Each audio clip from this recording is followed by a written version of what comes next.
All right, little technical glitches like that are always what's fun about a live broadcast. Welcome everyone to the Adamant Cup Group Round Week 1 race between JustKindaNinja and BoneyC here in the Zeus Gauntlet group here on the Free Enterprise channel. I am Ent, and joining me on the Restream team today is Scala Kitty on the Restream, Firebird Lover doing the tracking, and Leggy joining me for commentary today. How are you doing today, Leggy? I'm doing great, and now I can talk about how we've got an exciting match between BoneyC and JustKindaNinja. It's Ninja's first run of the Adamant Cup. BoneyC, unfortunately, down a game already. We'll see how these runners tackle this fascinating seed. What do you make of these objectives today? What I make of these objectives is that every race I've been on commentary for with these flags so far, I've seen the trade away the pink tail objective, and that is not up and on there today. And that is potentially interesting to me because now we have no guarantee that there will be that adamant armor picked up anywhere along the way. And especially with this Porum start, that could lead to an interesting sort of lower power situation relative to what we've seen in some of the other races so far. Yeah, and especially with the Leviathan spawn and two of the Moon Altars on the table, our runners are going to need to get some pre-Zeromus power in order to finish out this seed. So I imagine a lot of how this early game is going to route is going to be dependent on who that partner character is as we get started.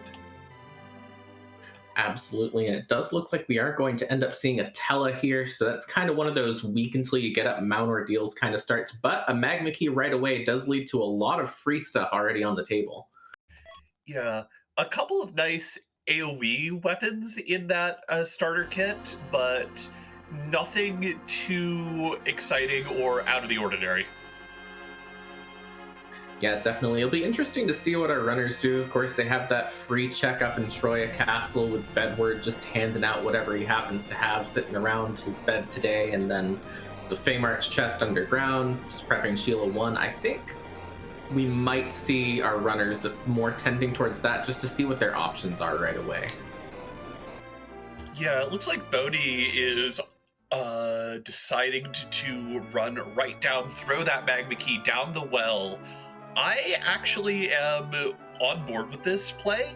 It seems unconventional. I know a lot of runners will go straight for the item with Edward, but this does give you some better loot if you go straight down to Feymarch and treat that freebie as your opening check.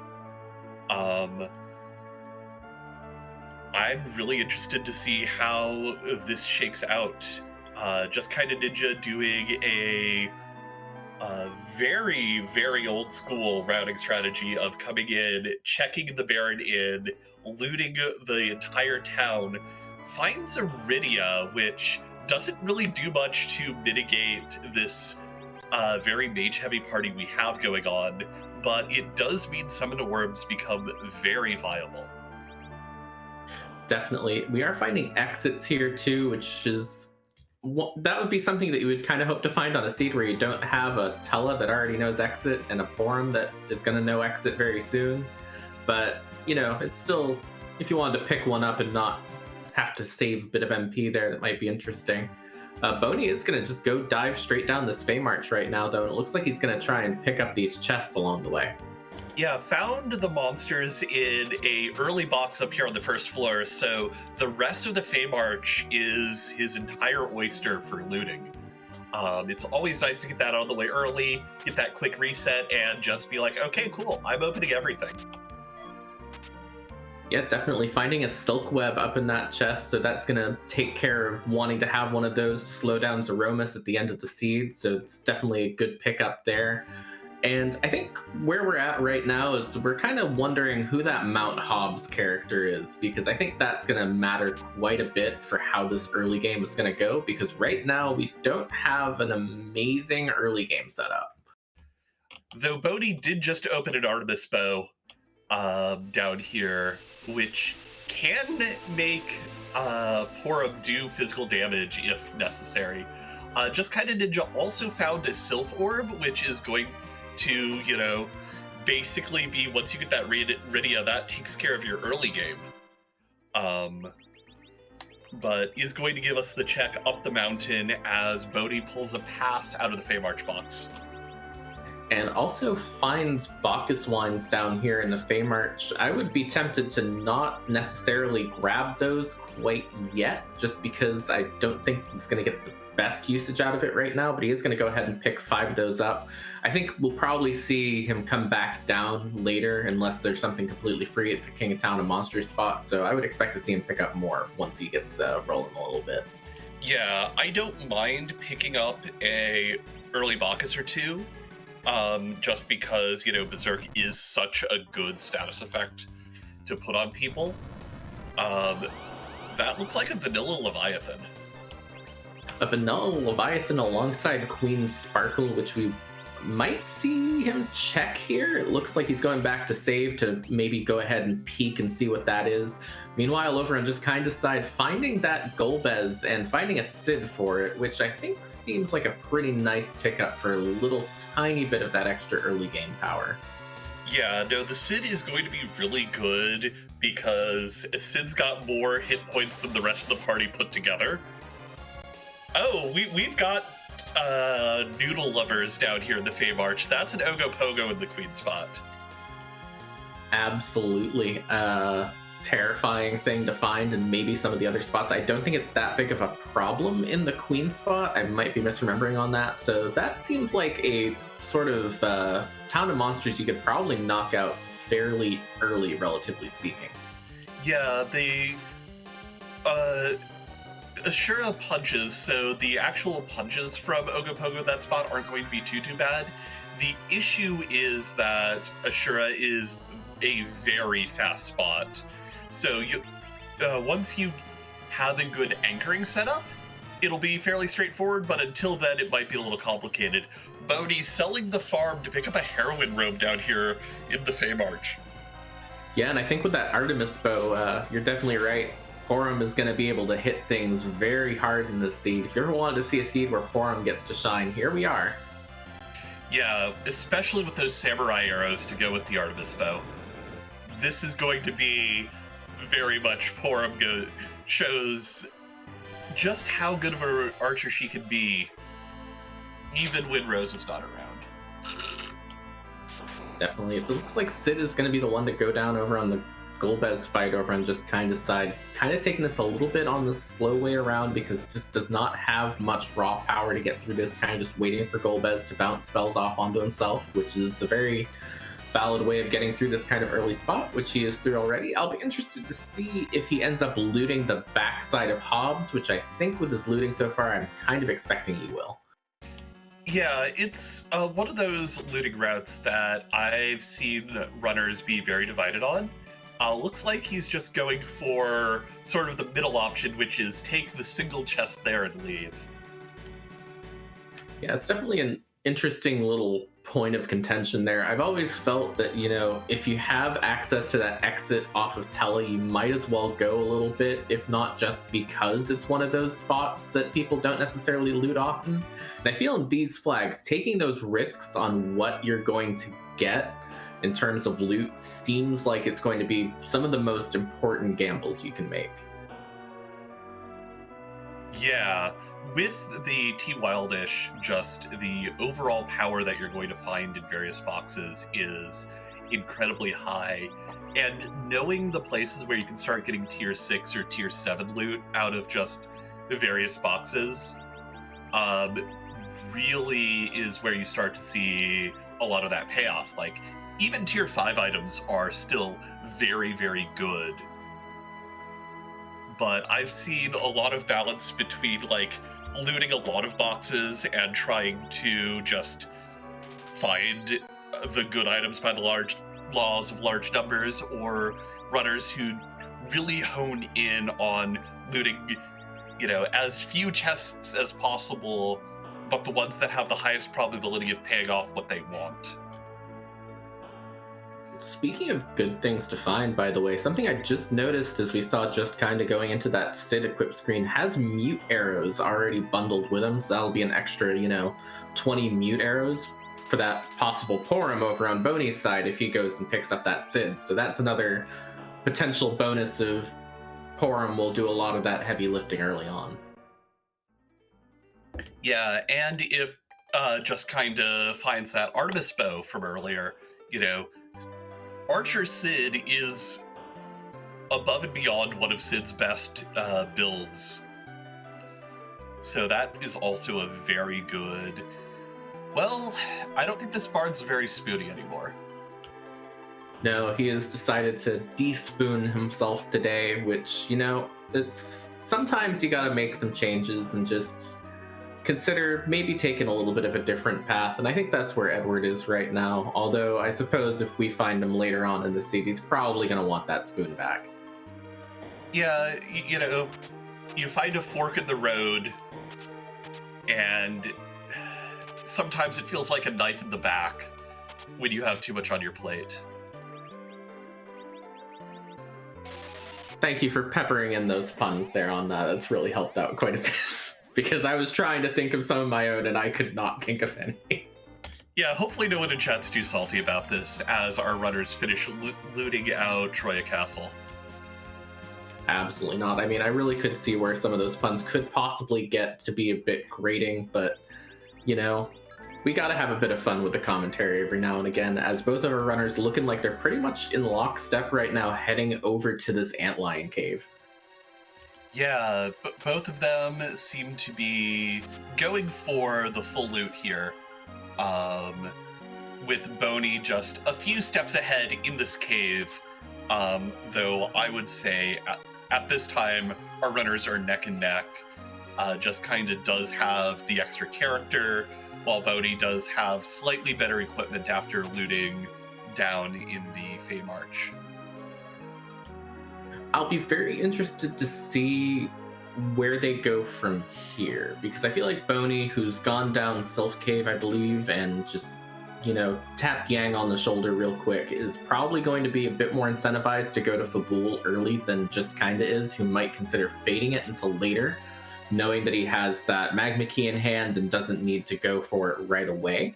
So that could be a possible bit of divergence once they get through this antlion cave. And here we are. Let Porum hit things.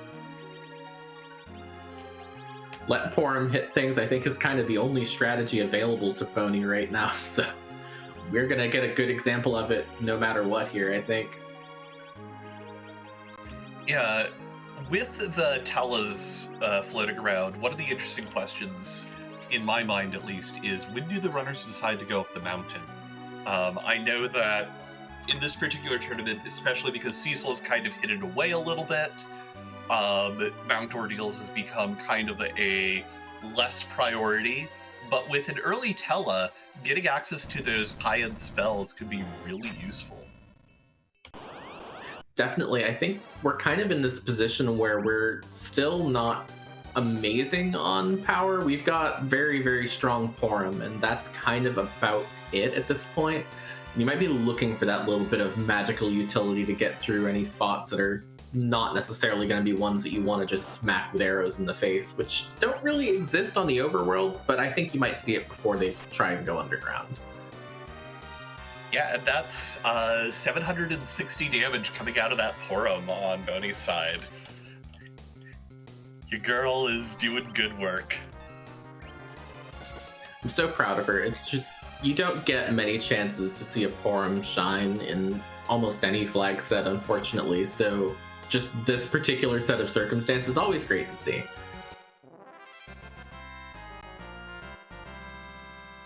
We are going to get through this water hag fight very quickly, see who this particular key item ends up being, and it is just a ribbon, so no progress there, but it's still a nice pickup either way. Yeah, especially for Boney, I think that Water Hag is probably one of the worst bosses to see there, with how much damage Porum was putting out. Turned what would have otherwise been a 2-hit fight into a 3-hit fight. And it's also a free boss that is out of the pool. Nevertheless, still a really easy fight, and it looks like Ninja's flying back over to do Baron in. Yeah, one thing that's going to interest me right now is Boney going to equip this ribbon before going up Mount Hobbs? I don't remember if he did or not in that menu, but we know that there's a Golbez up here. And so that leads to a 1 in 3 chance of having all 3 characters alive instead of just 2 going into the actual fight. So that'll be very interesting to see here if he sort of wins the lottery, assuming he did put that ribbon on already. Yeah, it does not look like he equipped the ribbon, and unfortunately is taking the reset probably to do it. I think... Oh, never mind. Does not want a Sid. And that's a little bit unfortunate, because again, that Sid has those mute arrows, and we know over on, as we're seeing over on JustKinda's side, you got Magus Sisters at that first spot here in the Baron Inn, where, of course, mute arrows are going to be very, very handy for our runners. So I don't know if Boney has found other mute arrows elsewhere, but that might be a point where JustKinda might have had an advantage there with those that pickup. Yeah, that first spot doesn't have hit points, really. As we see Sid just throwing a firebomb and taking them all out, running into a Volvalis, which is always exciting no matter where she shows up. It's actually a bit dangerous with only 1 character alive, too. If that punch goes off, that could knock Sid out before anything further, but might be fine as long as this Gear 2 goes off in time. Nope, just going to go ahead and take the reset there. Meanwhile, Plague was on Boney's side for the 3 seconds when she's on screen. Plague, a flying enemy, weak to arrows, was not long for this world. I don't think he even got a count off, which is honestly kind of impressive. And there's a Baron key for the effort, so I think Boney might be tempted to go down that Baron key, having not been very interested in picking up that Sid, just to get another character out on the table here. Yeah, it looks like Ninja was debating about whether or not to go up the mountain before deciding instead to make his way underground, as Boney gives us the Sheila 1 check.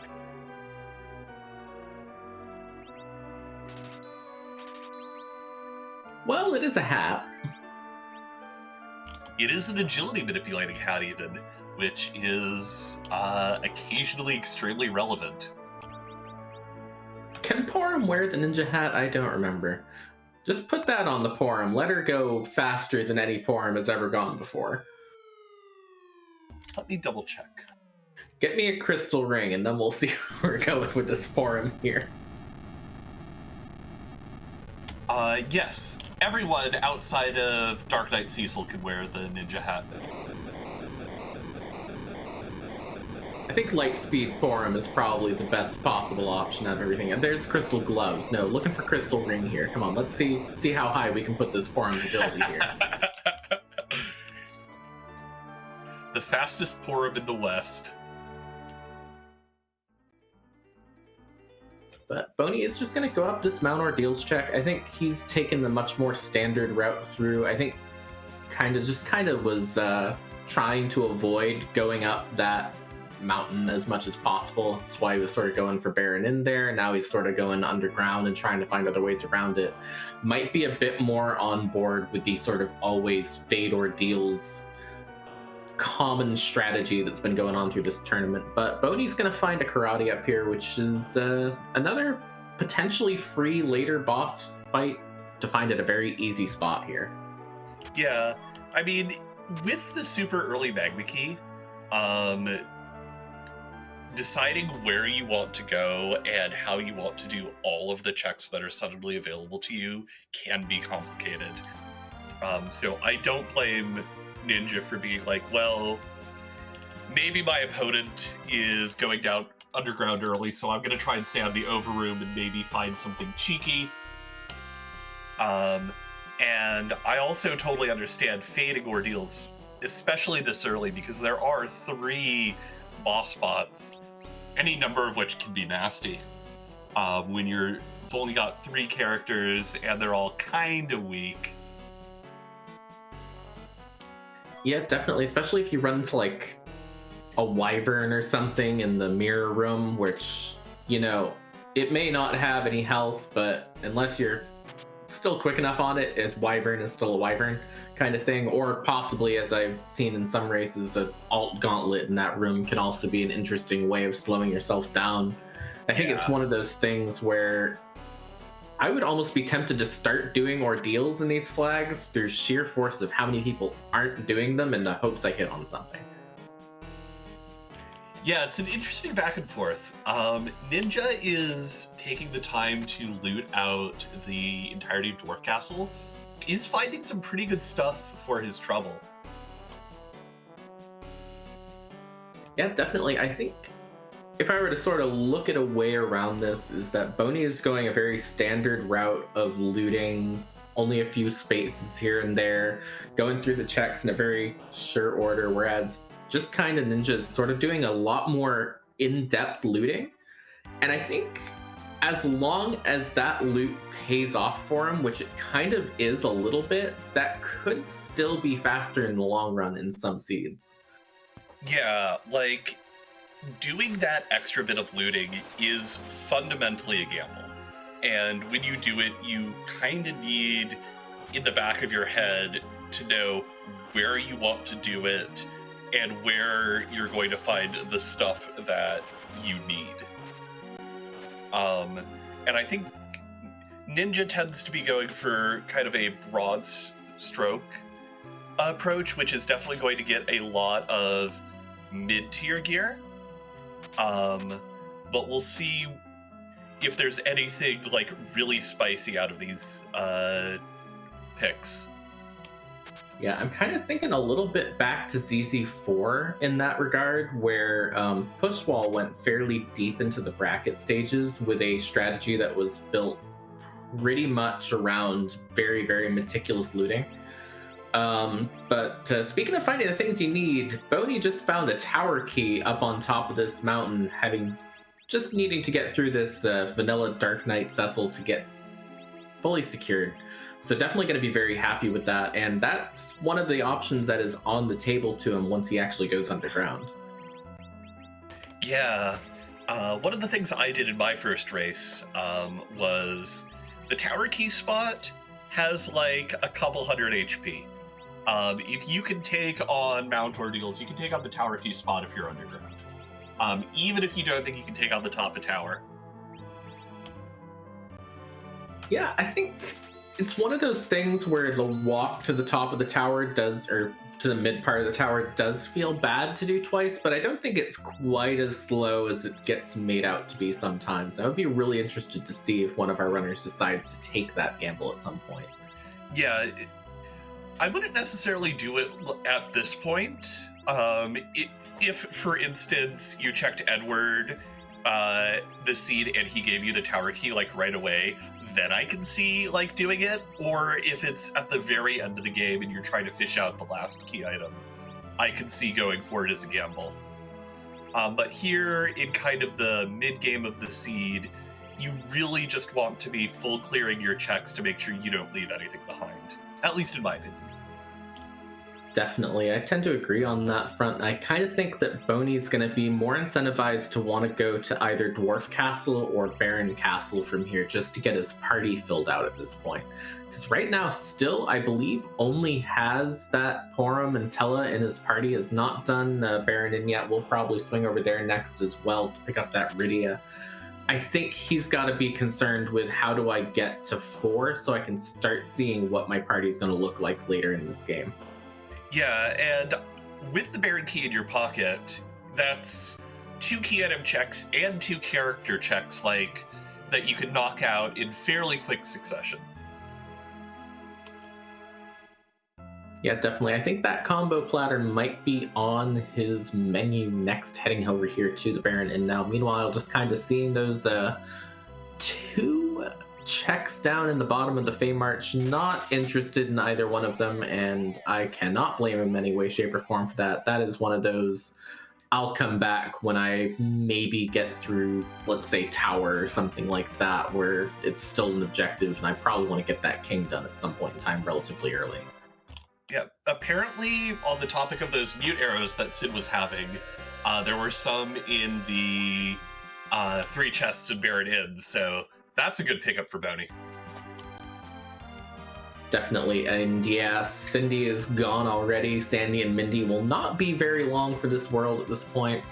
Just gonna go ahead and casually hit Mindy for over 1,000 already, hitting in the quad numbers here, and we're heading on, and we're gonna see what happens from there. Oh, was that one of those weird spots where Mindy goes first and takes Cindy out by accident? I have to assume. And it might also be, like, just because of where Porum's agility's at. And see, this is why you gotta give everything to Porum. Let her go so fast that the enemy gets confused and accidentally sets someone on fire, sort of thing. Also, with Tella online, he does... Oh no! Oh no! Poor Porum ran out of arrows and got berserked just in time to start punching. Boney resets out of that because that's dropping the amount of damage by like a 10th.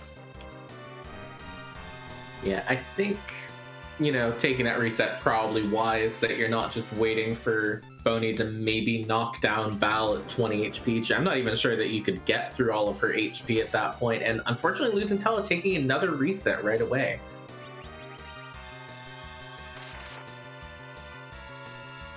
Yeah, unfortunately, you know, for the spot of the game it's at, this is a very high magic damage spot. Yeah, I believe it's that way because you need to have enough spell power on the Baron guards to make sure they're actually hitting their status effects. So it's one of those things where, you know, if you're coming from vanilla, you think, oh, this isn't a spot that does magic. It does do magic, and a surprising amount of it instead.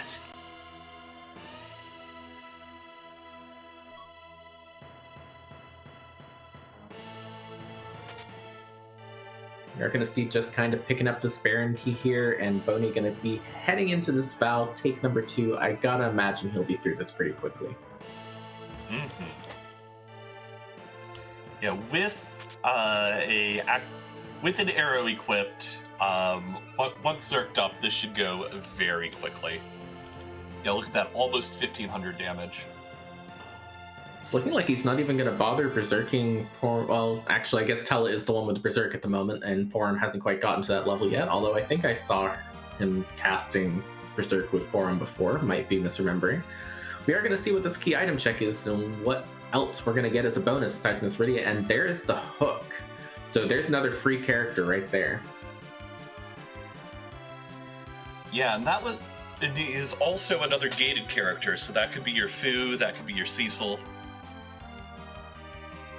I think that leads to an interesting question. Do you bail out from wanting to possibly go through Baron Castle here and just go check that hook right away, knowing that you don't have to go back there? The hook boss is not required on this flag. You already have the magma key. Or do you just head back down to Baron Castle like Boney's doing here? I'm with Boney on this one. No reason to leave. Like, I'll definitely go check the hook next, but it doesn't make sense to not just finish it out while I'm here, save myself the transit time.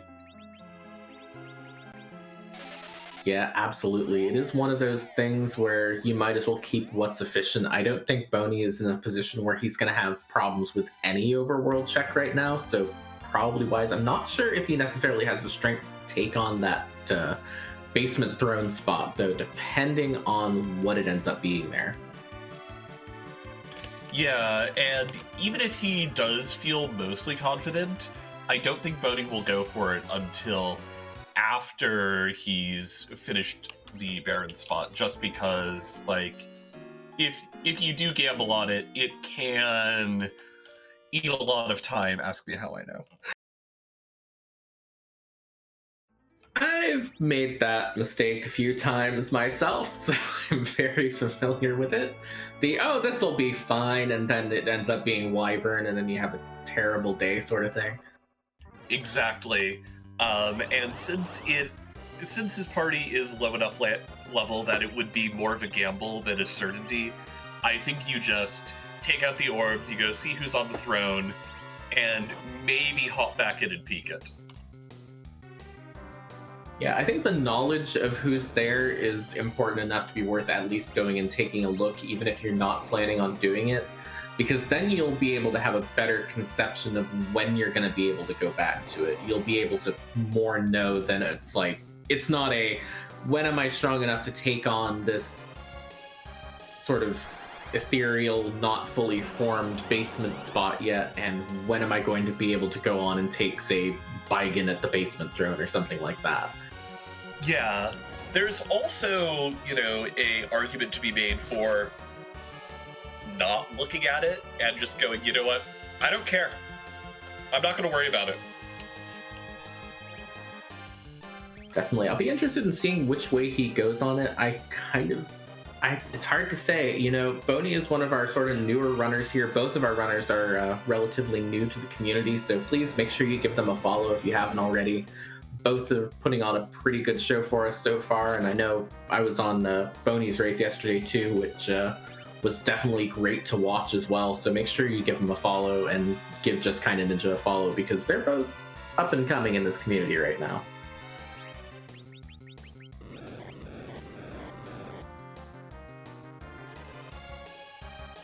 Yeah. Ninja slowly working his way through the Volvalis. I'm not sure how bad of shape that party was left in after the Magus Sisters fight, but is unfortunately deep in recovery mode. It's entirely possible that this fight can go either way at this point. Yeah, it is a little bit rough. Sid going down again, that Cure 2 misfiring, this might end up being it. He might have to just go for something else and then come back later at this point, or think of a different strategy around this. And I think if he does end up falling to this right now, he's definitely probably a smart enough player to just know where to go from there. Yeah. For my money, I think the correct play would be to run over to Mount Ordeals. Take care of that, get your Tela online, get that extra utility. Yeah, definitely. I think, there's two different schools of thought around when you sort of hit a wall at a boss like that, to me at least. And there's the think of a way around it and just focus on getting through it kind of thing. Either you move some gear around to make things work, you try out a different strategy, or sometimes you just go and get some levels instead. And then there's the, you know what, I don't need to do this right now thing. And I think that going over to Ordeals might have been an interesting decision, but it looks like he is actually just going to give another shot here at these Magus Sisters and Volvalis. Yeah, the big thing you want to do in these situations is either just commit to it, if you feel sufficiently confident that if, the attacks fall slightly differently, you'll be able to make it through with high enough probability. But in general, you don't want to be spending a lot of your time taking resets. You want to be spending your time accruing power, even if it's not at the spot you really want to be going at. In the absolute worst case, you can always just sit back and grind. That advances you forward within the seed, and holy heck, Baron Castle had good stuff. Yeah, I mean, you're speaking about accruing power, and Boney just picked up a Fu and the pink tail for an adamant armor. So I think Boney's overworld is pretty much solved here, as well as probably a good amount of the underground, depending on what spells that Fu has available to him right now. We're fairly deep in, so it's somewhat likely that he probably has something fairly strong, if not nuke already at this point. Come on, Boney. Put the armor on Porum, please. I'm begging you. Let her continue going fast forevermore.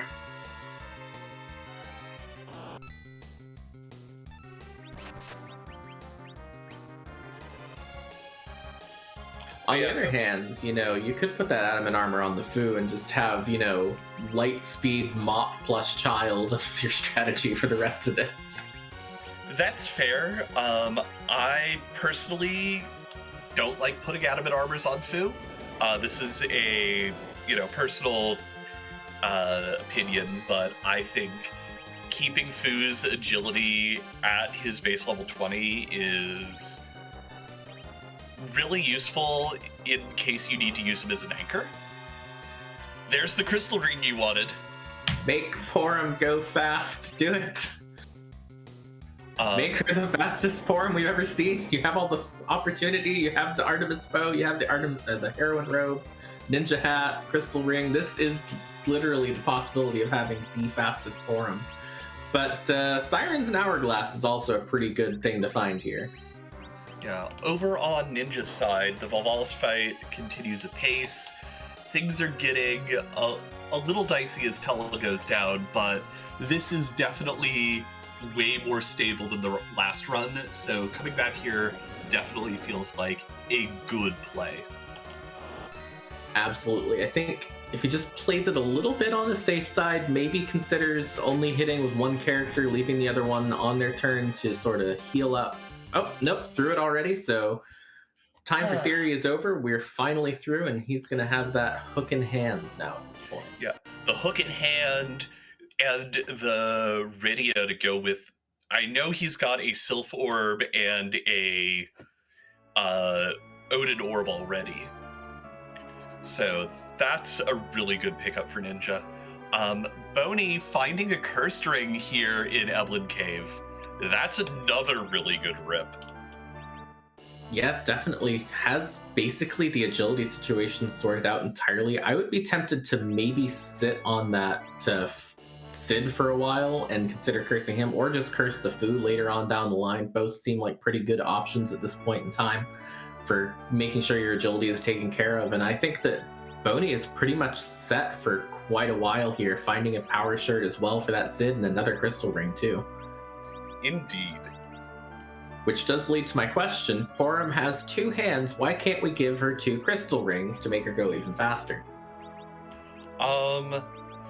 So I did some research into this, and apparently the magic of the rings gets weirdly mixed up if you have more than one ring on, even if they're the same ring. It doesn't stack, it negates itself in weird ways. I'm just making this up, by the way. Yeah, I just want to see Porum able to go fast enough that she just phases between dimensions and starts showing up in other Final Fantasy games like Gilgamesh. That's all I'm really asking for here.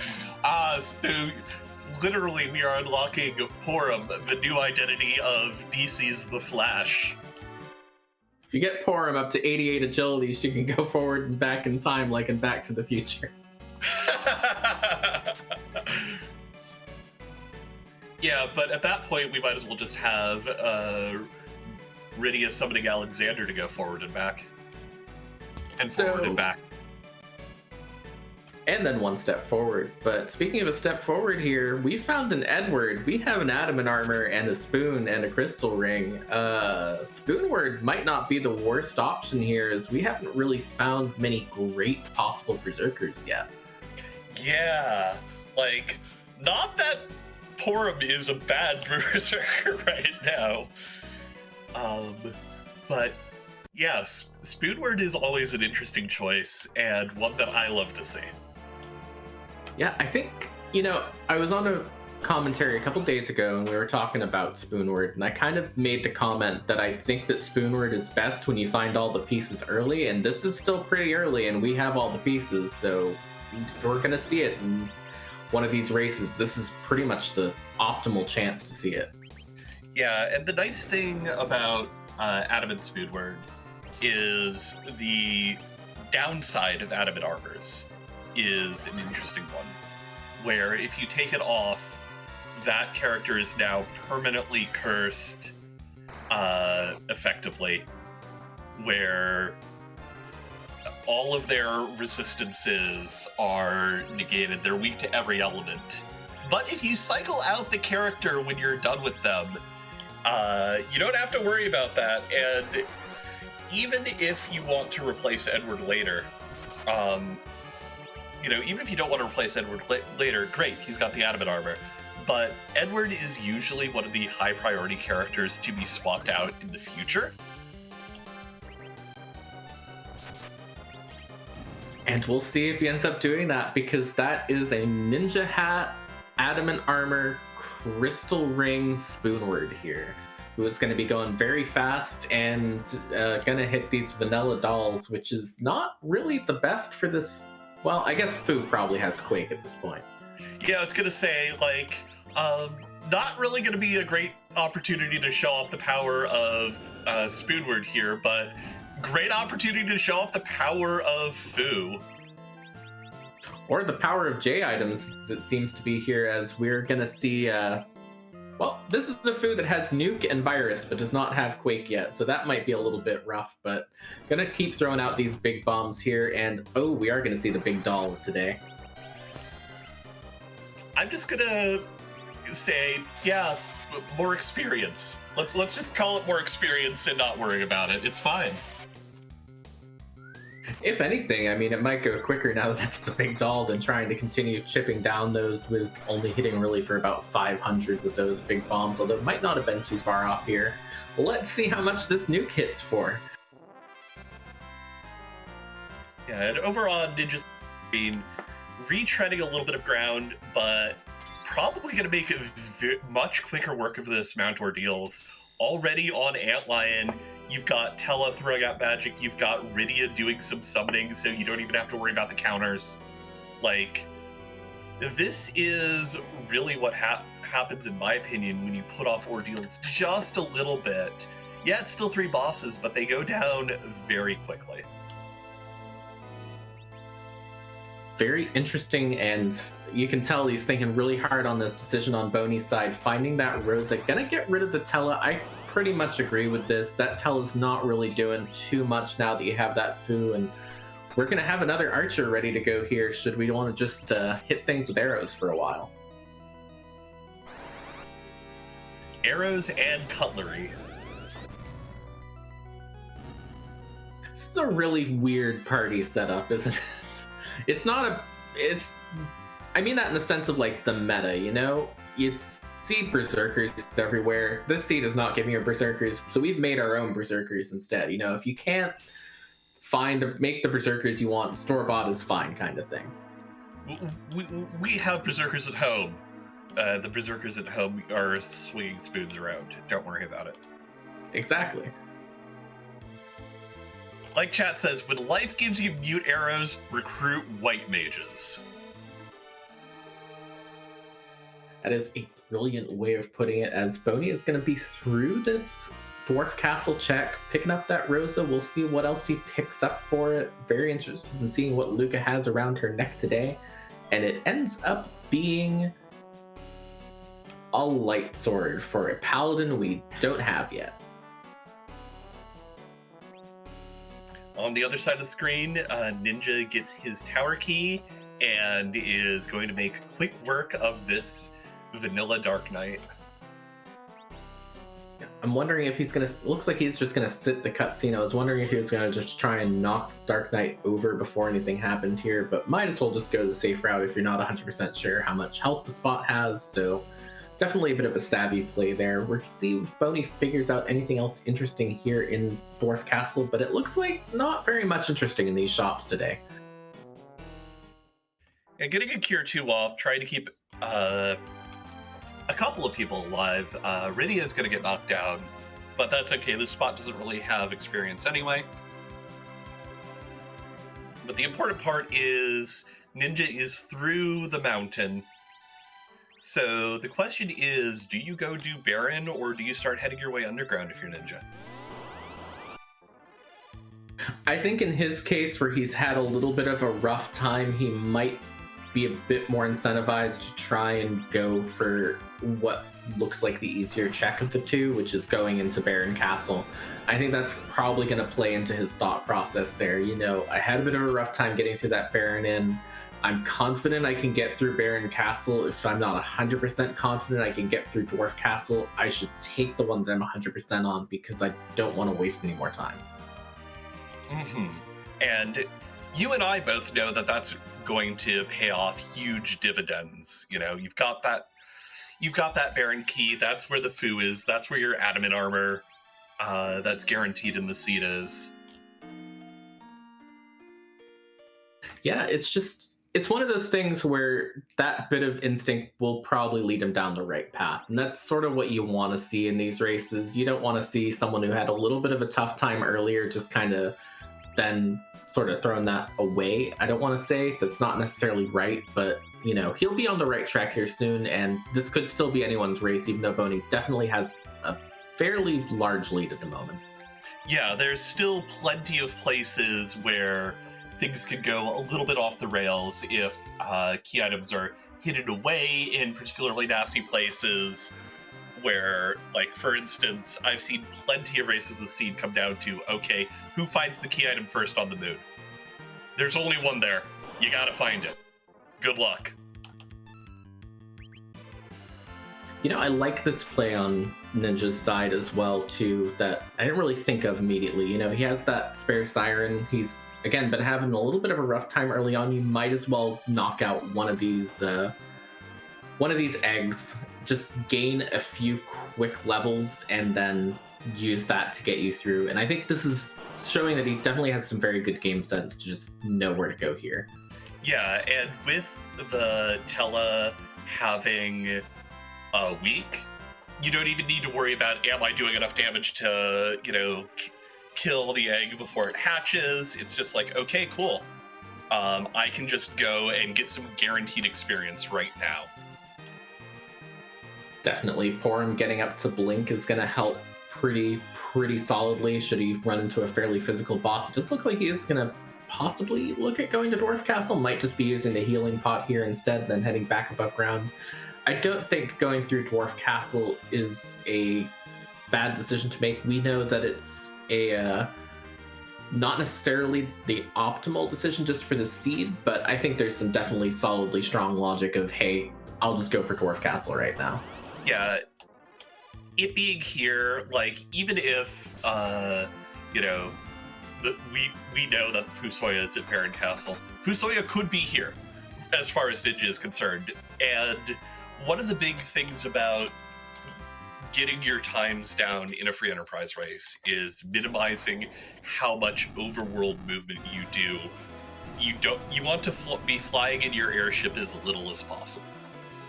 So coming down here and being like, okay, I'm just gonna come down, do my check that is right here, is some really heads up play. Yeah, definitely. I don't think he'll have too much problem getting through these dolls here. It looks like he's just going to go ahead and start casting against them. I didn't quite catch what that was there. Meanwhile, Boney has gotten through that super cannon room. Going to be the first objective completed, a pretty solid 46 minutes in. So these have been some fairly buried objectives so far, but I think they'll start going pretty quickly from here. We are going to see what's at the top of tower here soon, though. Yeah. Ninja going for a slow to, slow the dolls down a little bit. Interestingly, the back dolls don't have a boss bit, so if you have an hourglass or you want to roll the dice on Rydia's Odin summon, you can do some really cheeky plays to take out the dolls. But Big Doll comes out just like it did for Boney. This is probably better for Ninja's particular setup, just like it was for Boney's, because both of them have a lot of really good single target combat going on.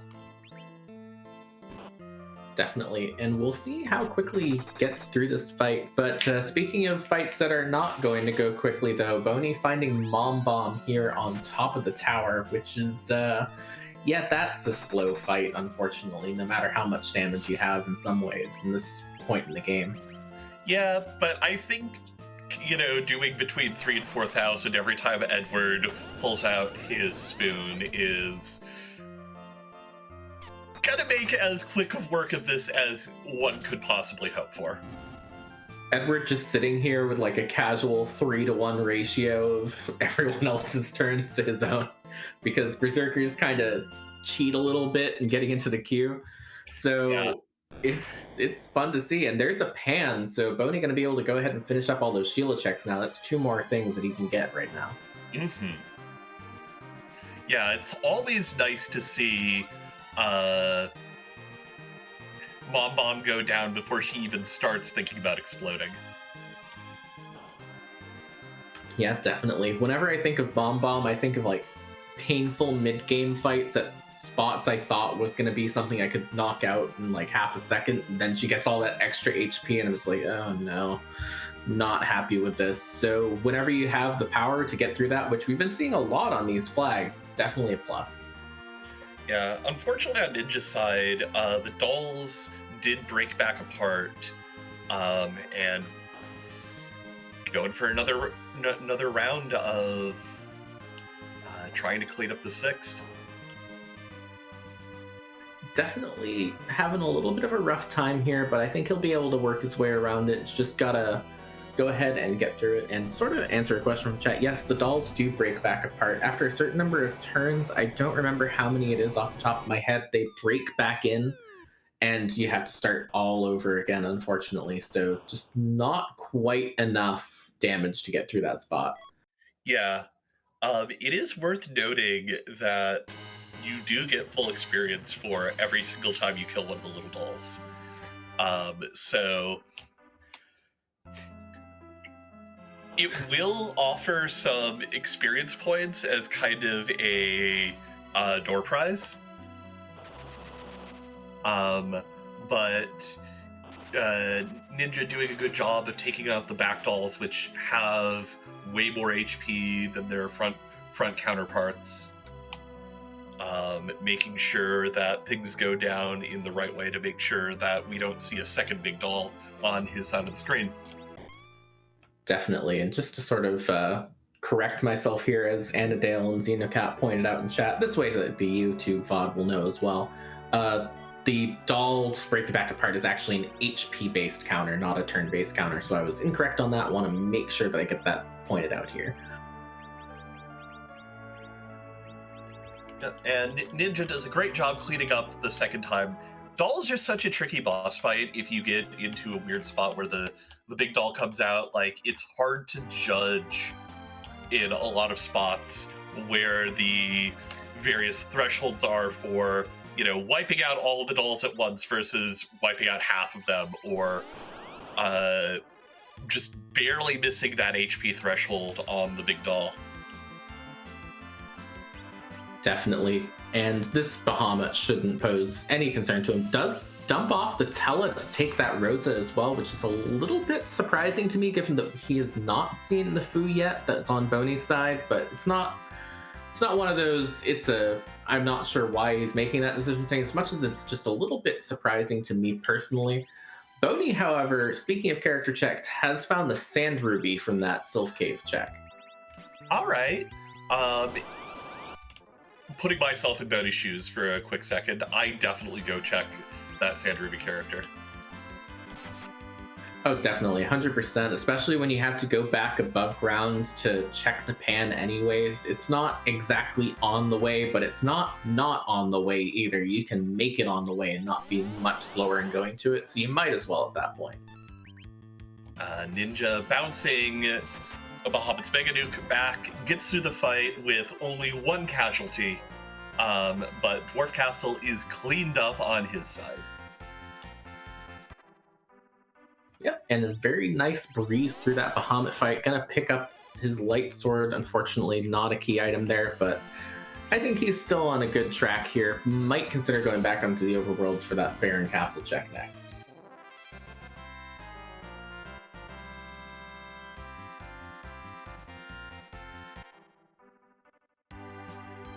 While we're sort of going through these cutscenes, kind of going to pick up the light sword from Luca here. BoneyC doing a little bit of level grind. I want to give a quick shout out to our behind the scenes folks today on the restream.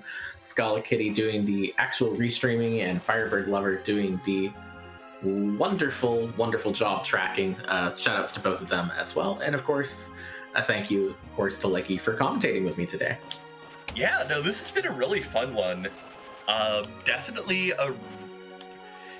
a seed that has a lot of twists and turns to it. Like, I'm really excited to see where this goes next, and as always, it's a pleasure to be in the booth with you. Definitely. It's one of those seeds that is trying very hard to not be straightforward. And I kind of appreciate that. It's trying to lead you in this very weird, circuitous, like old school family circus line cartoon kind of way around the scene. And that's kind of always interesting to see versus the here's your next spot, it's 3 steps away from you kind of thing. Yeah, though it does make those moments where you can line, 2 or even 3 on a good day of those spots up next to each other feel really nice. For instance, Ninja going from Dwarf Castle to the tower looks like going to do those checks right now. Does indeed, and it looks like Boney is going to head down into the bottom of the Feymarch here, putting those lit arrows onto that Porum, and going to go ahead and take out this objective from this Leviathan spot right now.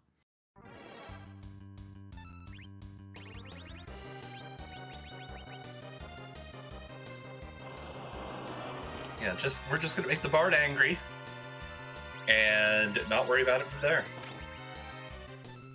Absolutely, that seems like a pretty good strategy for getting through the Ogopogo spot too. It's fast, it has a decent but not massive amount of HP, but it's not going to hit too hard like you said earlier, so you might as well just Berserk and Edward and chew through that boss right while you're already here.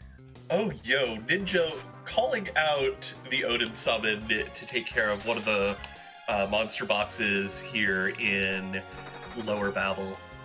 Unfortunately, just gets an apple for his trouble, but I love the people pulling off Odin summons. It makes me incredibly happy. You just don't see it all that much, and it's really interesting to see, of course, using it after waking that alert to make sure that he's getting even more XP from it as well, sort of doubling it up. I do believe that is not going to be a landed Odin there, unfortunately.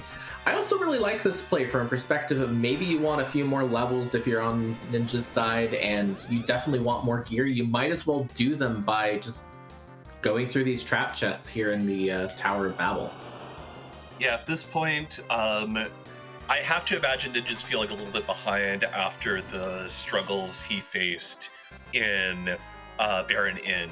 Like, that fight did prove fairly challenging for him. So going in, checking some of these boxes, trying to pull a cheeky tier 7 or tier 8 piece of equipment out could really do a lot to turn the tide of this race. Definitely. I did not quite see what we got for that Leviathan over on BoneyC's side, but is through it at this point. And, oh, the spear. A wonderful, wonderful Dragoon Spear for our non-existent Cane and non-existent Edge if you wanted to throw it. So we'll see what goes from there. I think we're going to see him go for this Ogopogo at the Queen spot, though. Yeah, at the end of the day, when it comes to required spots, getting a... You don't want to see a Drain Spear in a box. Anyway, back to my point. When it comes to doing objective spots, like getting a actual key item or a really good piece of gear always feels like a bonus to me rather than just like something I'm really hoping for. Or at least that's what I tell myself to make sure I don't feel bad when I get, Drain Spears from really hard moon checks. Yeah, sometimes it's not necessarily about the actual relative power of what you get from a check as much as whether or not you can make yourself feel good about it afterwards. And I gotta say, I think BoneyC's probably feeling pretty good about this Ogopogo play right now. Gonna go ahead and just berserk up that Edward.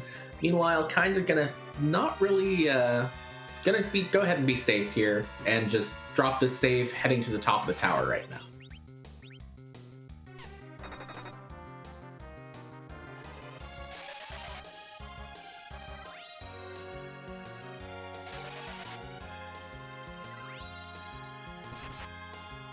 Yeah, well, Ninja is getting the bomb started.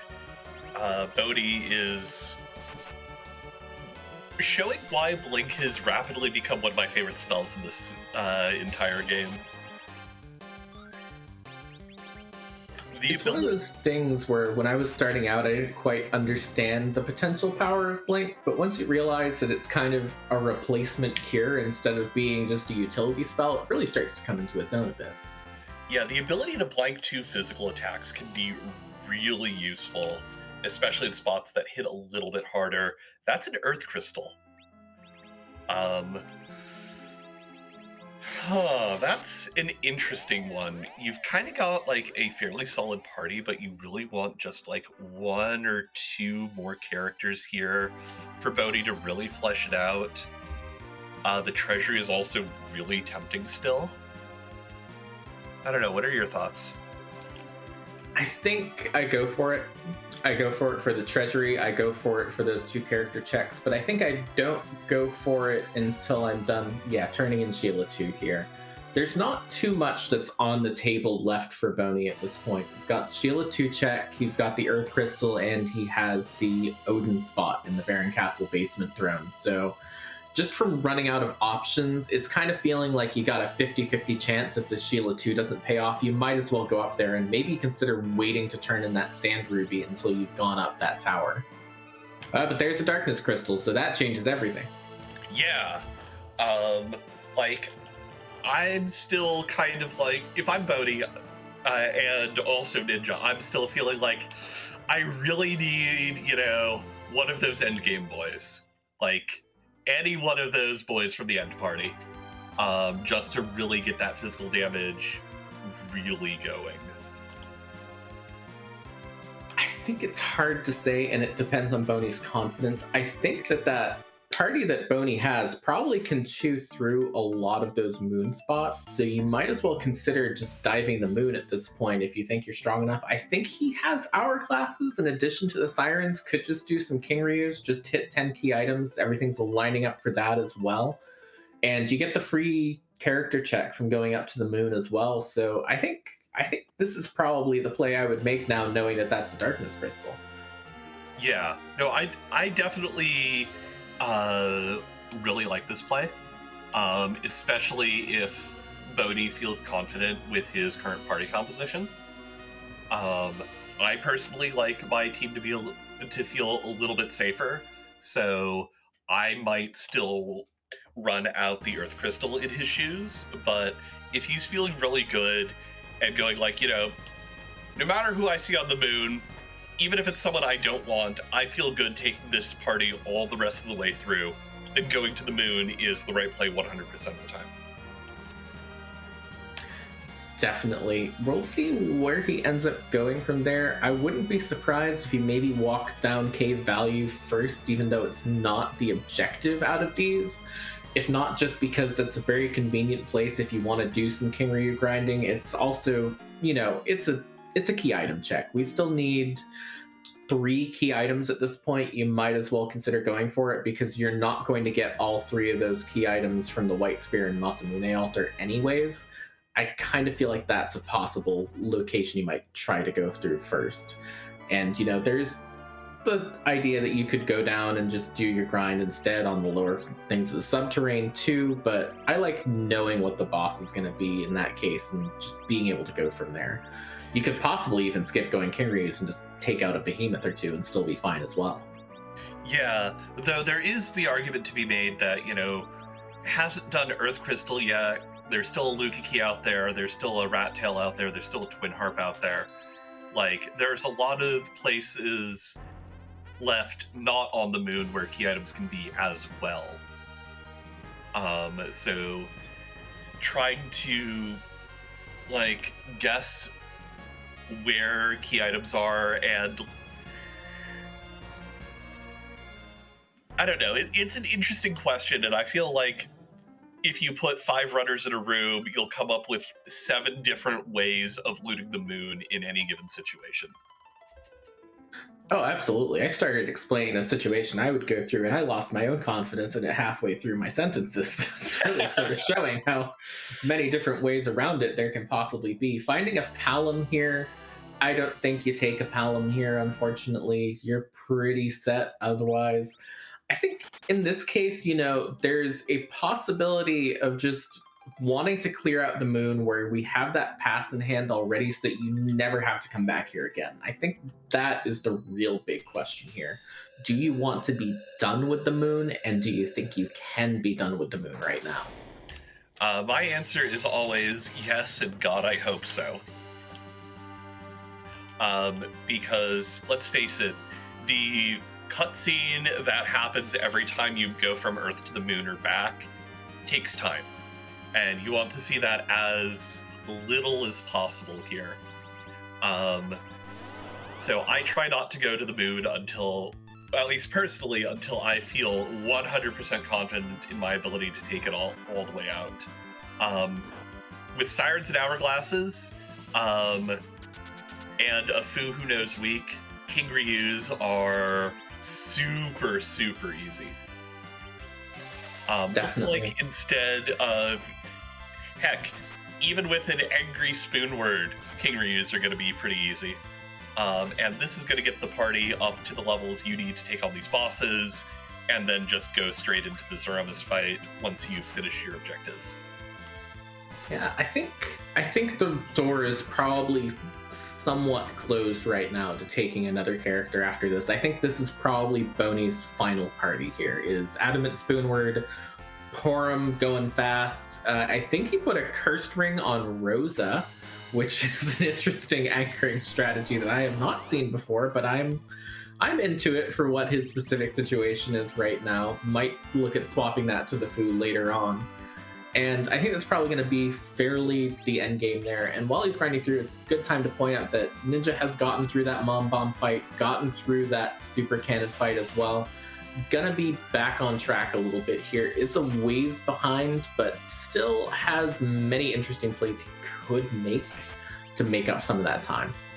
Yeah, there's still a couple of spots down here on Earth that BoneyC hasn't checked, and if the moon doesn't have much in the way of value outside of the required spots, and BoneyC has to spend a lot of time searching all of the other altars for key items that don't exist up here, that could be time that Ninja can easily make back.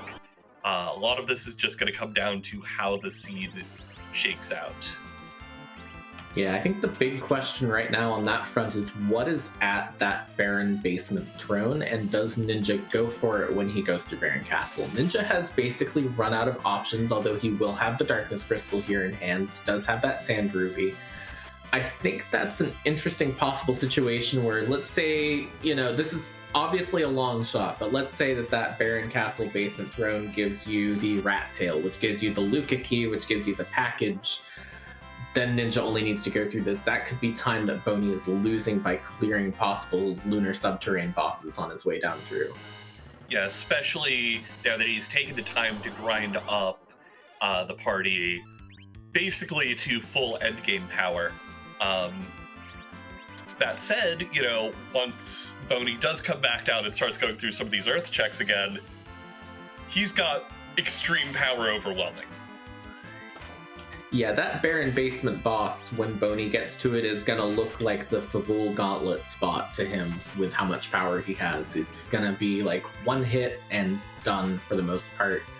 And I think that's kind of the issue here is, if you're on Ninja's side and you feel behind, do you start taking risks? Or where you've been having a bit of a difficult time early on in the seed, do you just say, you know what? I need to play my own game and stay where I'm comfortable.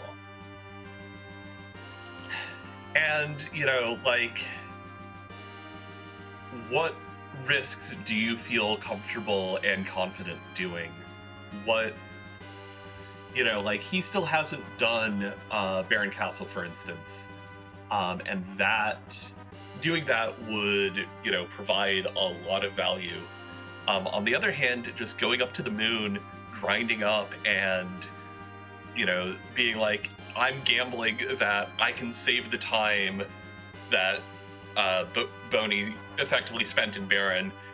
I'm just going to predict Baron is dead and save the time there is also a viable strategy that he seems to be going for. Yeah, definitely. It's I don't know if he's just going up to check the character though at this point. It's a weird seed. You know, it's a very absurd situation that we've ended up in here where you're trying to get as much power out of Edward and Porum as you can, which in any other flag set would sound like, I don't know if I want to play another seed of this today afterwards, but in this flag set it's like, okay, let's see what we can really do when we throw all this gear that we have on them. And I think that might be a little bit of a weird situation where you might be thinking, I need to find characters that I know how to use in some cases and already know are going to be good, as opposed to these ones which are kind of only theoretically good until I get the right pieces into place. Right. That said, you know, this particular seed did go, okay, here's all the pieces you need to make these characters good right away, right from the word go. Have fun. Like, Yeah, we haven't definitely seen much in the way of, you know, edge equipment. We haven't seen, you know, anything better than a lightsaber for Cecil. Who's to say that if taking the time to go out of your way and hunting down those characters in particular is going to save you more time overall. Looks like Ninja was popping up to the moon, checking the Hummingway shop, and then reset back down to the blue planet. That's a rat tail at the White Spear altar. That's very scary to find. But it's very good to find. You know, you always want to find those key items at these guaranteed spots. And right now, let's say there's a Luca key or a package at the Ribbon Room or at this Masamune altar. There is a possibility that Boney might just be able to just skip out on the rest of the moon bosses through sheer force of where the key items end up being at this point. It's not a long shot, but it's possible. Yeah, if the Masa altar is a required key item, there is a very strong argument, in my mind at least, of gambling the rest of the moon. Especially if, on Boney's side, you know, for all we know, he might also be feeling behind. That's one of the interesting things about, you know, randomizer races, and of which Free Enterprise is no exception. You have no idea where your opponent is in the seed. You have no idea what they've done. I think these flags are kind of unique for that. Not like entirely unique, but a bit stronger than it would be otherwise. That there's sort of this weird situation where the decisions you did not make weigh a bit heavier on you in these flags than they do in other ones, because it's so high completion, because that early game matters so much. There is definitely a world in which if I'm in Boney's shoes, I'm thinking, okay, but what's at that basement throne I didn't check? Is it something free? Is it something I could just be really missing entirely that might be another route through the seed? And there's a Luca key, and I think that feeling probably just got very mitigated. I'm very interested to see if Boney gambles from here. I definitely leave a save up here just in case this doesn't pan out. But I think with the Luca key and the rat tail being fairly fast checks to see whether or not they have value, I think you gamble this. Especially with a few checks left on the overworld, especially with your levels already being, you know, low 50s, which is more than good enough for the end game. I don't blame anyone for making the choice to stay up here and full clear the moon, but I think that going down and seeing what you can do from your required things that you just pulled on the moon is a very viable call at this exact juncture.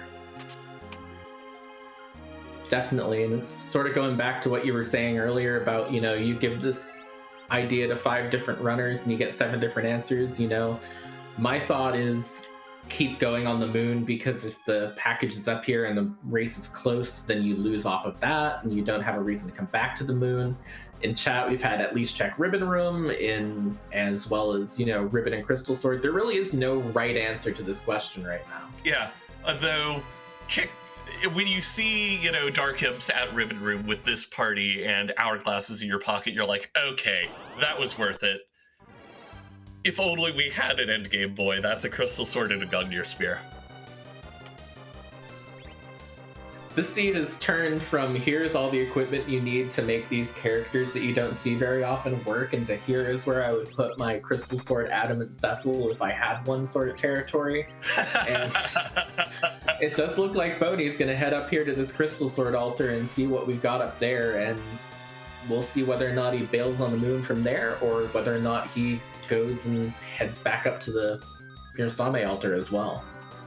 Yeah, because let's face it, the Mura altar and Bahamut are the two easiest checks to make from the lunar surface.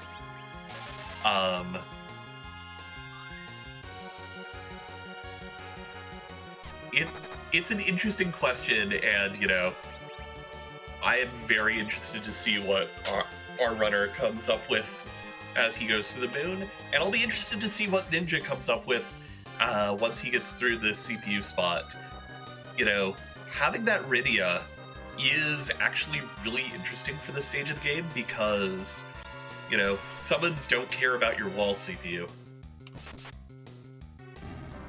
Yeah, and also, having that self-summon available to you means that you don't have to worry about healing up from the lasers off of the attacker either. You can just keep deedling on with the selfs, and they'll just keep you healed up and just go full damage with everyone else. So it's kind of one of those other little fringe benefits. He is through that CPU fight easily, will almost certainly be through that Kainatsu spot easily. The big question that is coming up on Ninja's side is, does he check that throne, and what's there? Because if he checks that throne, and that ends up being the package, he's might just go up to the moon when he goes up, check those two things, and skip all these bosses that BoneyC's doing right now. Yeah, if the basement throne does have the package, once Ninja does his required moon checks, he'll be in go mode. Definitely, and that's one of those things, though, that's kind of one of those deceptive things where we know that he'll basically be in go mode. Like, we'll be in the sort of no mode of the stream, but he doesn't know that, might be incentivized to still check some other things. So it's an interesting question on whether or not he feels confident enough to go through the moon at that point in time. Yeah, and of course, the other question that we're all going to be asking is, who gets replaced by Fu? I think in Ninja's case, he's probably going to go for the Porum at this point in time, because I think he's probably not getting as much value out of the Porum as BoneyC is at this point. I think he might think, any value I'm getting out of the Porum, I can easily get from the Rosa, who's kind of equal-ish to the Porum, whereas Porum was a lot more along the way. And as Possum's pointing out in chat, you could also replace the Sid and go quad mages. There's many good answers. I think you'll probably see the Porum gone, though, here.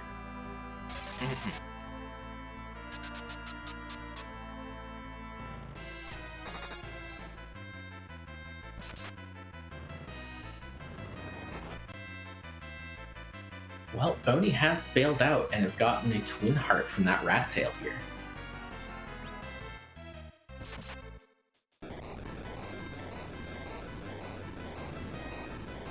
That is going to be a very interesting situation. We'll see if he heads right over to check the heart, but I think if you have bailed out of the moon in order to come down here, you're already fully committed to going for it, so I kind of assume we'll see the heart there. It's looking like he's going to head underground for a moment, though. I'm not entirely sure where he's going. Oh, right, Sealed Cave is still a thing that he has to do, so you're going to go ahead and just continue with the objectives. I don't know why I keep forgetting that Sealed Cave is an objective, but it is weird that it's happened twice at this point in time, so we'll see from there.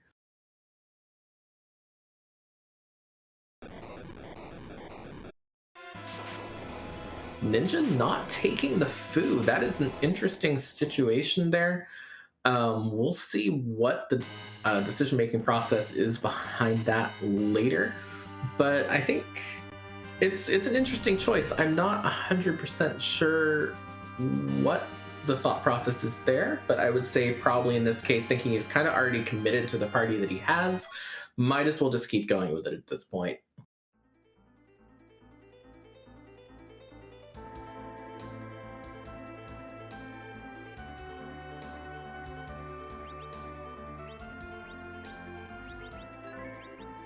And meanwhile, while Boney's making his walk down to the bottom of the sealed cave, while Ninja is sort of continuing to do a little bit of running around, looking like he's not going to go check that throne, that's a good time to give another quick shout out to both of our runners, JustKindaNinja and BoneyC, for putting on a very good show for us today and a very, very fascinating seed to see, as well as, of course, our usual behind the stream team shout out for Scala Kitty on the restream and Firebird Lover doing the tracking.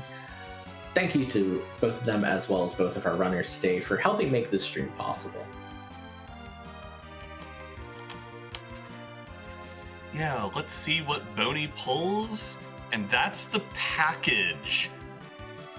That Baron basement not required. Boney is now officially in go mode. Yeah, that is a bit unfortunate for Ninja's side. Any chances that he had sort of closing out a little bit here, and is going to go ahead and head down to this king spot. I think it's probably a pretty good strategy here to just go to the king spot, do your objectives instead of trying to spend time on that Baron basement drone there. Mm-hmm. I definitely agree there. You know, I like to joke that there's a few rules to free enterprise, the first two of which are do your objectives and check your freebies. And so checking your objective, doing your objectives, you know, are things you're going to have to do 100% of the time anyway. So wait, did he not take the foo? No, he did not choose to take the foo. I'm thinking that he's probably thinking that he's fairly committed to this party right now and might as well just stick it out with it instead. We'll end up seeing when we get to the interview later on in the program today. Yeah.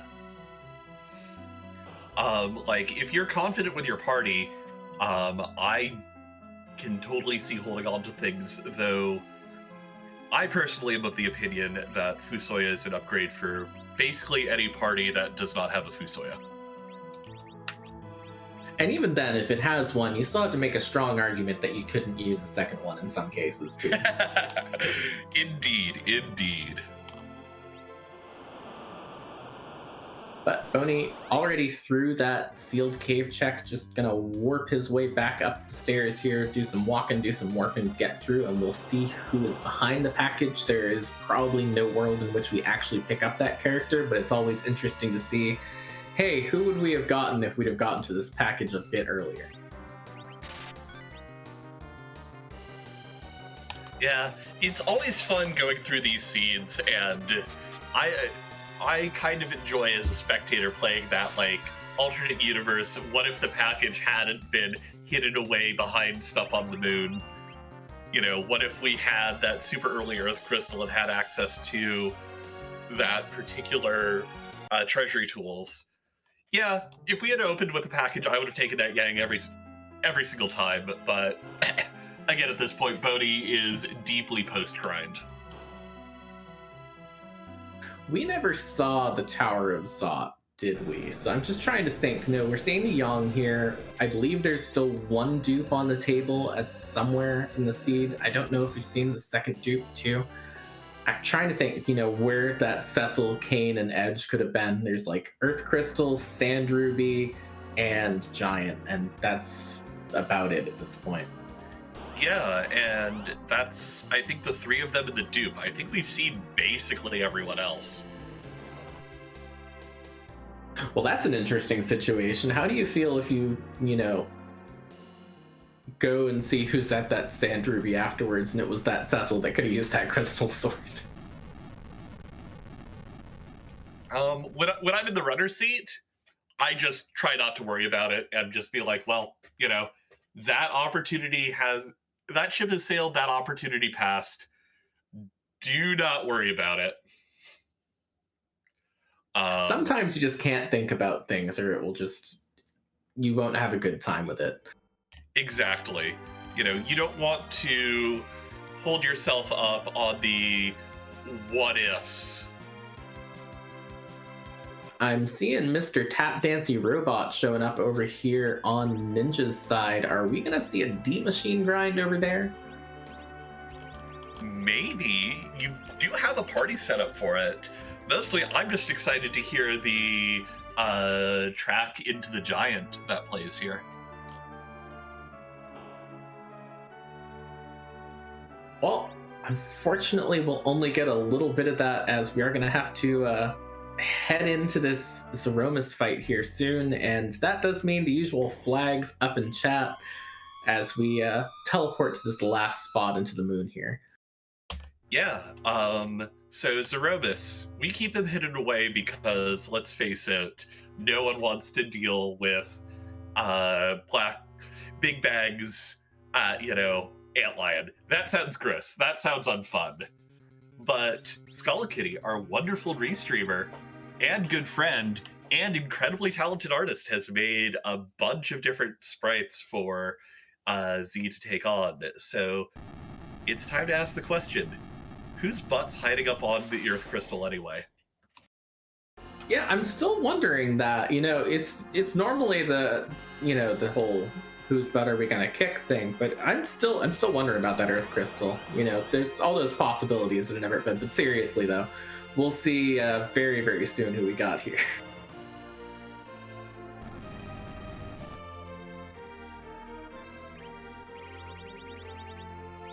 Yeah, in all seriousness, I'm really gonna be interested in seeing who this Demon of Darkness is going to be today.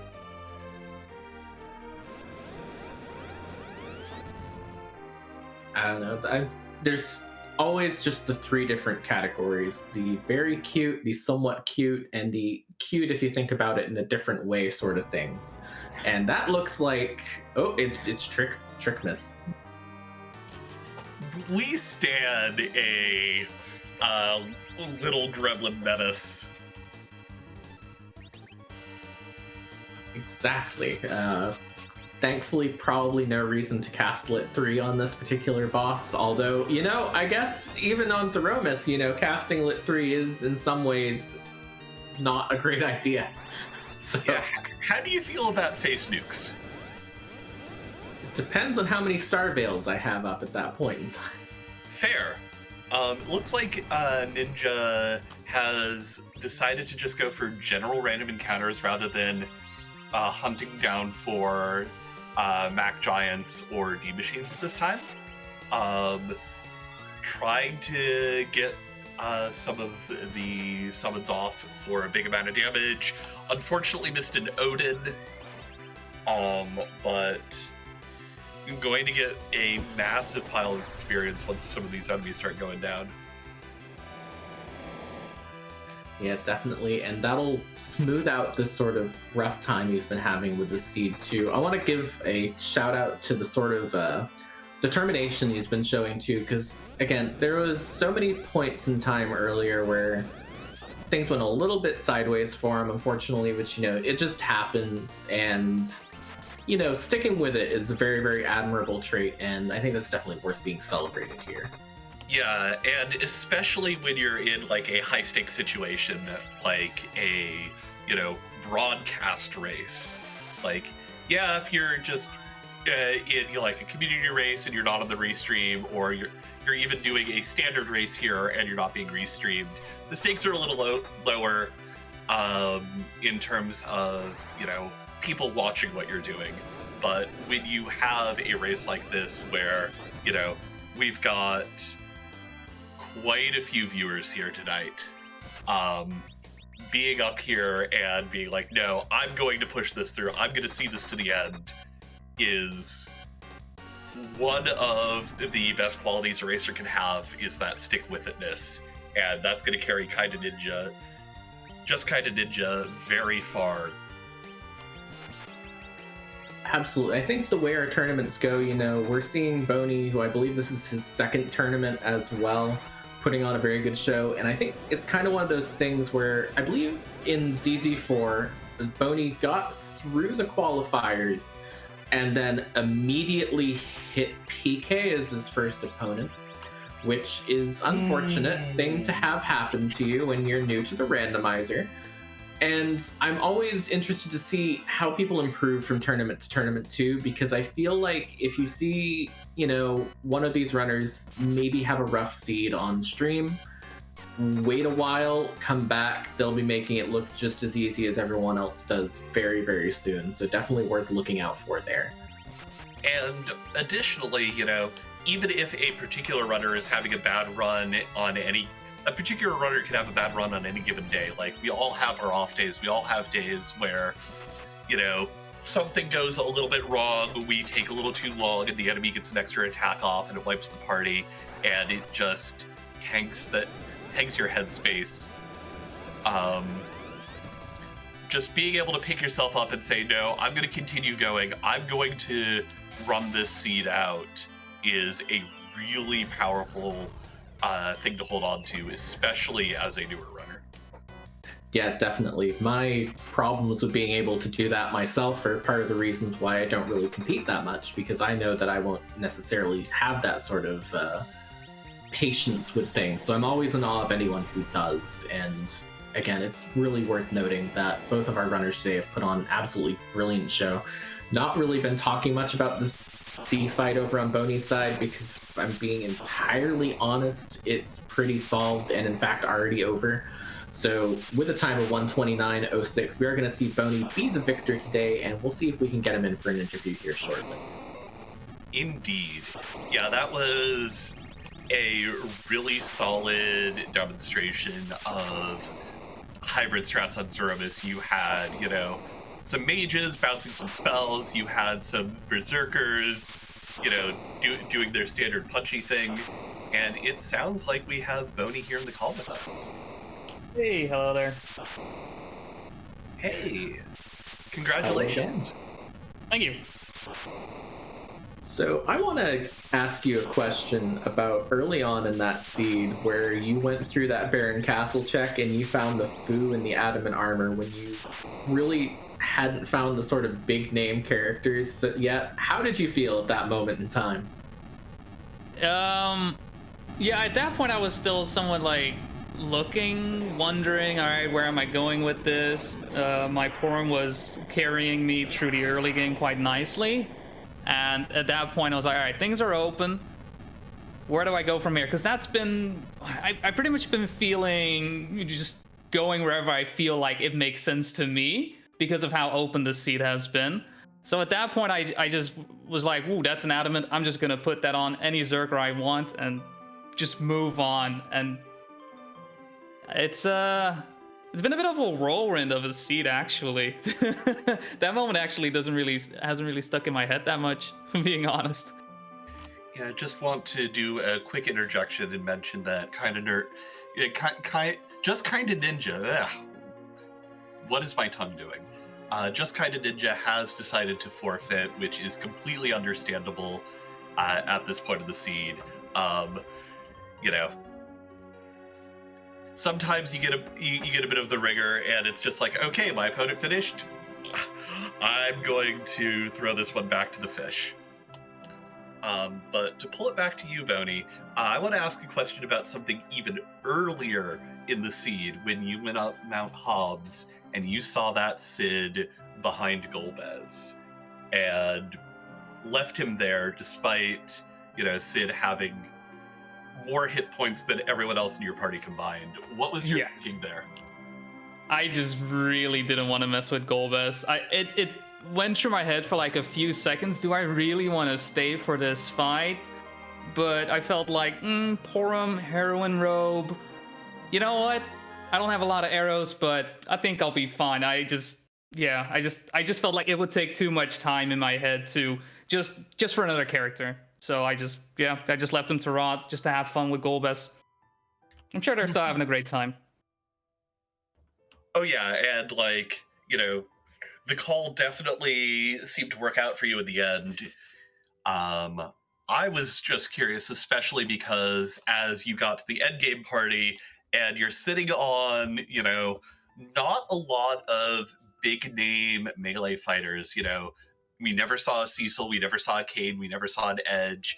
How comfortable are you with this sort of less I don't even want to say less traditional party, but definitely more of the mage composition? Yeah, as I was going through the game, finding the characters that I did find, like, in the end, I think I found 7. I want to say 7, and I wasn't really sure just throughout everything. Like, is this going to be reflex strats? Is it going to be berserk strat? I didn't really grasp it until I got the spoon, and like the spoon was like, okay, maybe Eddie, maybe Eddie. Then I found Eddie, and at that point I was like, you know what? I'm just gonna berserk. If I can get another Zerker along for the ride, could be bow, could be axe, could be anything. I should be all right. Combine that with Fu, which I had at that point. I actually was hoping for Rosa as well to show up at Dwarf Castle, and lo and behold, there she was. I think around the time I saw this one, it was like, you know what? Let's try to go towards Berserk. I don't think I'm ever gonna cast with Porum just for Berserk, even though that one failed a couple times. I wasn't too happy about that at Baron Inn, where I had to reset a couple times. But yeah, I throughout training, I tried to stick to weird parties because I'm used to playing with a Cecil that's just going through everything and a food that's going through everything, and just be like, well, you know what? I have a Porum, I have a Rydia, I have a Eddie, I have a Sid. Let's just try it. Let's just see what happens. Let's see how I adapt to this. And from there, I just try, party comms that aren't necessarily the most advantageous, but at the same time, it makes me feel comfortable playing these comps. Yeah, and that confidence really served you well, In the booth, we were like, oh, there's an Earth Crystal, that's 2 character checks. Oh, there's a Sand Ruby, that's a character check. Will our runners go and try and find, the known big power characters to really push forward with things? And you did a masterful run with the party you had. Yeah, I just thought I want to check objectives, focus on objectives. It's why I faded Moon after Wyvern spot, because I was like, I'm taking too long in this place. I already got 2 key items that lead me to 2 objectives. I just want to do objectives. Who knows? Could be packaged somewhere. So a bit of luck there, I would say, because it easily could have been, either one of the 2 Moon spots, or even Earth, but Earth Crystal. But I felt comfortable enough knowing, 2 checks. If it comes down to that, oh well, it is what it is. Yesterday, I did decide to just fully check Moon, even though I already had a key item for an objective. And now I just felt like, you know what, I have 2, just go and have fun. Absolutely. And with this, you move to 1-1 in your group so far, which, again, a really, really exciting group to be in. And I gotta say, I'm really looking forward to seeing the rest of your matches, and I hope we get another chance to see you on the restream at some point in time in the near future. I hope so as well. It's all going to be EU times, me being Dutch. I try to schedule everything around this time, and obviously a lot of players are from the North America parts of the world. So who knows? Maybe. I know not a lot of people like to play in the afternoon, but I kind of made my group do that so I can play. Then there's me over here on West Coast Canada time, like, ooh, 9 a.m. I love that start time. That's amazing. Yeah, and I'm back on the East Coast for the first time in 20 years, so it's just like, wow, is this what it feels like out here where all the times are basically based in? It does help me that daylight saving time is coming up for the US next weekend, and around here it's not until the 24th, I want to say. I believe the 24th is a Sunday. No, 27th. 27th. So because of that, there's 1 hour less. Makes it a bit easier to schedule matches as well, which helps me out. It's like, you know, I kind of have work in the morning, although not tomorrow, obviously. But, you know, it makes scheduling sometimes a bit of a tricky, logistical nightmare at times. Depends on who's playing and who is doing what. But yeah, it's helping me out that now daylight saving time is coming out, and I don't know. I'm just happy to be playing everybody. It's a shame that just kind of didn't have the seat that they were hoping for, but I wish them all the best. Really, I'm just happy they were able to play their match on stream, and may not have gone the way it did, but I hope they do well. I hope they feel well. I hope they manage to feel okay when they get to the next match. Yeah, this was Ninja's first race of the tournament, and from here in the booth, while there were definitely some pain points that, honestly anyone could have stumbled over, they definitely show very solid abilities in free enterprise, and I can't wait to see how they do going forward, both in this tournament and future.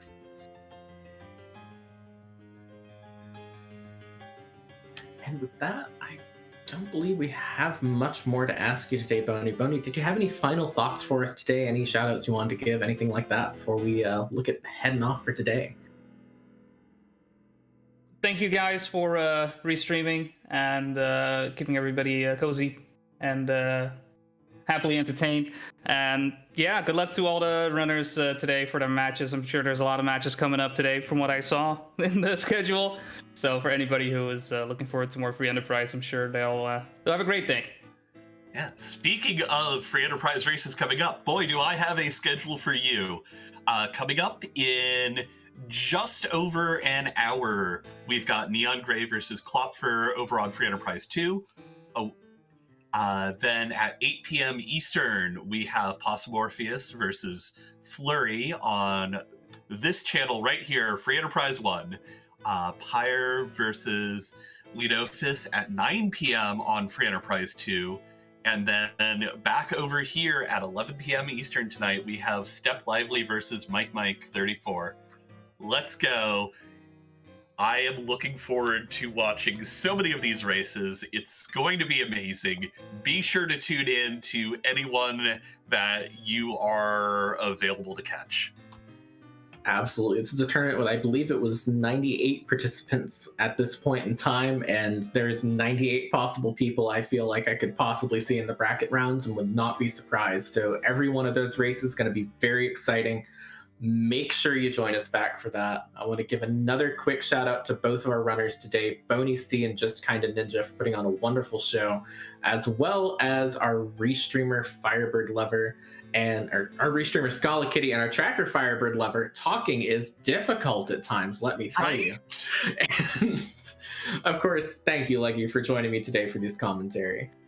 Yeah, and of course, I would be remiss if I didn't mention those are just the races that are restreamed today. There are a bunch more other races that won't be restreamed. If you want the information on those, be sure, join the Free Enterprise Discord so you can keep up to date on every single one of these amazing matches that happen both with commentary and without. Definitely, and we will see you all again at 5 p.m. We are just going to sign off for right now, and so we'll see you again in about an hour for another fun, exciting race. Thank you very much for joining us today, everyone.